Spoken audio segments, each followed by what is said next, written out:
Hi there, I'm Peter Millard and this is 10-Minute Workshop, where 10 minutes in the workshop is never enough. In the workshop this week, well, I'm talking about two-part resin fillers, how you use them, why you use them, what you use them for, and what's a good brand. That's all coming up next. But this,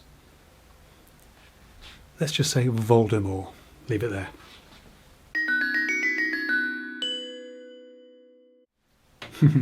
So yeah, I give all my softwood and hardwood scraps away to an elderly client of mine. She has a log burner, and I put those. She burns them. I get rid of the stuff, and she gets free fuel. Win-win. Anyway, I was dropping a few bags round to her this morning, and where she keeps her log store is really sort of overgrown. So I was sort of fighting my way past the plants and the trees and everything. I managed to headbutt the bay window, which is why I've got this mark on my forehead, thereby proving that no good deed goes unpunished. Anyway, polyester resin fillers, two-pack fillers, two-part fillers, whatever you want to call them. Every time I use them in one of the videos, which is most of them to be honest, somebody asks in the comments, "Oh, what's a good filler? What do you recommend? What's a?" And every time I put a little piece in the next video about it, and every time it gets cut because, you know, for whatever reason, time, context, whatever. So I thought I'd do a quick video about two-part resin fillers, polyester fillers. And also subscriber Jim Black, hi Jim, asked me in the comments about how to get a good finish. That's a very good question actually. So I'm just going to run through what they are, how you would use them, when and why, and then we'll get into actually doing a mix-up and having a play with some. Oh, so polyester resins. Polyester resins rather than epoxy. Epoxy resins are frequently a bit more specialised. They tend to get used in the restoration trades, where you're doing repair work to listed buildings, sort of Georgian properties, that kind of thing. They have a longer curing time and they stay a little bit more flexible, which is why they're used. I think Timbercare is or Timberbuild. Is one of those anyway. Polyester resins, on the other hand, have their roots in the car body repair business, the auto repair business. I certainly became aware of them when I was doing sort of dodgy repairs to the bodywork and old cars that I used to run. It's a two-pack filler. You have a little tub with a tube of hardness, sometimes a little sachet depending on the size of the tube. You'll typically have an applicator, a mixer, and then you've got the little tub of putty coloured filler in there as well. I can't honestly put my hand on my heart and say that I've used all the brands. The big brand that I first became aware of in Britain was called Plastic Padding. I think in the US it's called Bondo. I've used, the other ones, Isopon P38 is another one. I've used the Ronsil ones. I've used the No Nonsense brand from Screwfix. I've got this is one called Decor Fill that I used recently because I picked it up from a local merchants in a smaller tub. And the go-to one that I use is typically this one, Tetrion Power Fill.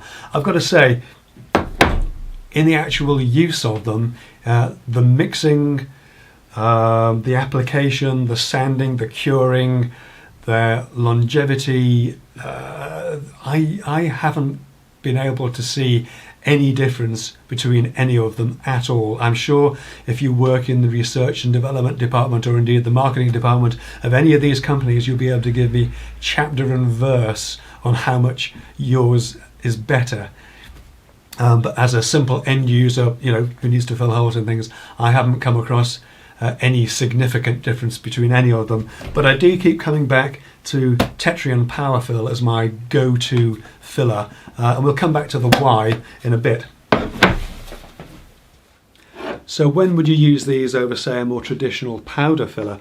Well, the big bonus of these is that it's very fast curing, about 20 minutes at normal temperatures using the normal 50:1 mix, and it's completely waterproof, so it's perfect for outdoor repairs on all kinds of things, whether that's joinery or in masonry.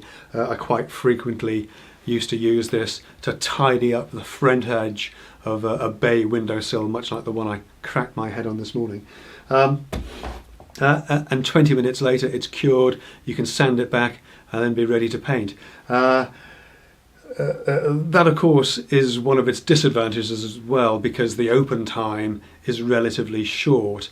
You can shorten the open time by adding a little bit more hardener in there. If you put too much in, be warned, the actual resultant filler will be rather brittle.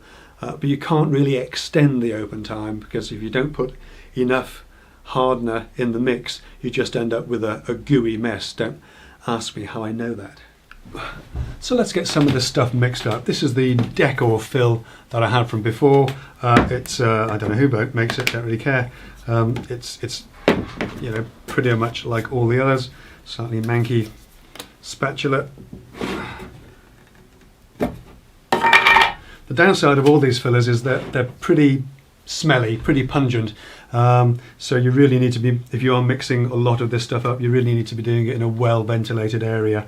Or if you can't do that, if you're doing a lot of it, then use a P3 face mask, a mask with P3 filters in. So in terms of mixing, I don't know how big a golf ball is, to be honest, because I've never played golf. But we don't want too much.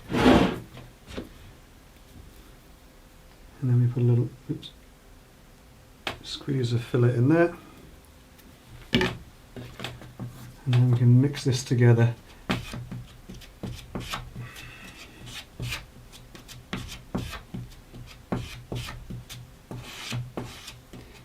And what happens to start with is that it goes quite runny, it goes quite gooey.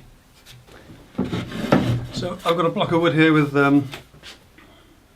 some holes drilled in it and a couple of screws just popped in there. I'll take this fillet and fill those holes. What you find is that as this stuff starts to set, it starts to tear. It's starting to go off already, actually, which makes it very hard to get a good clean fill. And what you really want to be doing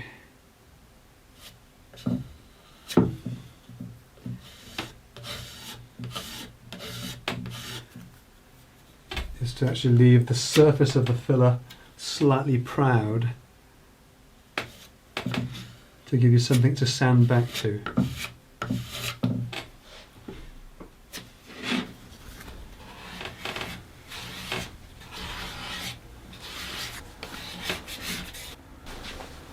So once you've finished your fillering, one of the things I like to do is just to scrape up the excess filler and put it on the edge of the board, of the mixing board, like this. And then you can tell with that whether it's dry or not.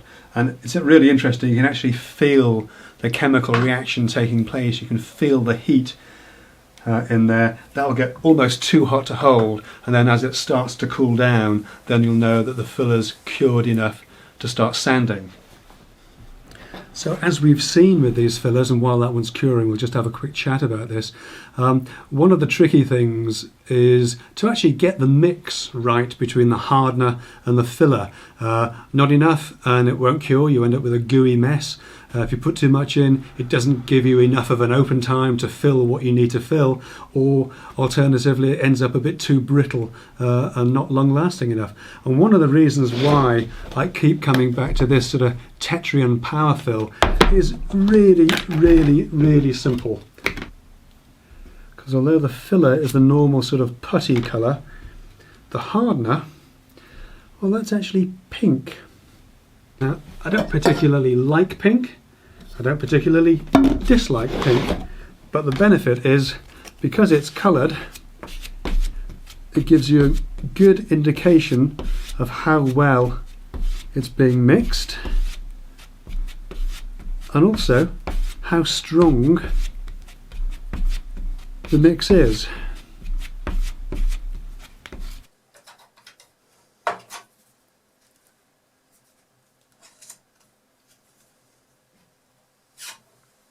So that there is about a good general mix.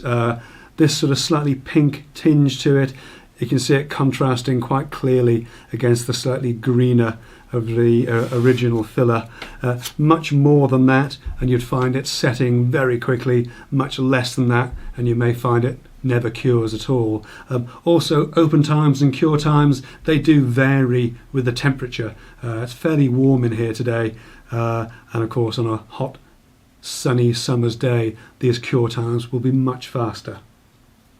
Now, one of the few downsides of using this type of filler is that it's very, very tough. It's very hard, much harder than the softwood that I've used it on here. And with ordinary filler, powder filler, you could take that and sort of give a little rub with some abrasive and pretty soon you'd be down to the wood really gently. You could be here all day and you wouldn't get that done with this filler. You've really got to use a powered sander on it, and for that then you've got to be really careful that you don't sort of damage the surface of your workpiece. On softwood I start with a P120 grit abrasive, gently working my way through to P180 and finish at P240.